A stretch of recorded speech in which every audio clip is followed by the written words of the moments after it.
In 1954, Jane C. Goodale, who was an American anthropology student, went to the Tiwi Islands of Melville and Bathurst off the Northern Territory of Australia.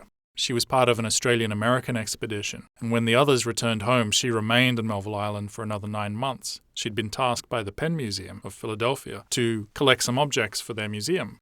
She approached a local artist called Harinanolu, and she asked him if he could make toy versions of Pukumani, which were mortuary poles, for her collection. And he said to her, "Wouldn't you want proper ones?" And she said, of course, proper ones would be much better. But because of the size of the pieces and the fact that they wouldn't be used for a mortuary ritual, she was seeking smaller versions.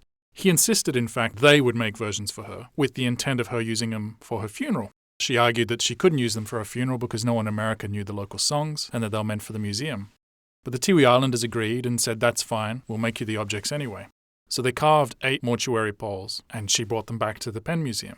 Now, these pukumani are meant to be used in local islander ceremonies in order to lay the spirits of the dead to rest. Sometimes these dance ceremonies can run for up to 14 hours long, and they're meant to placate and partially confuse the spirits of the dead so they don't return to the settlements that they come from and try to take their loved ones into the wilderness with them.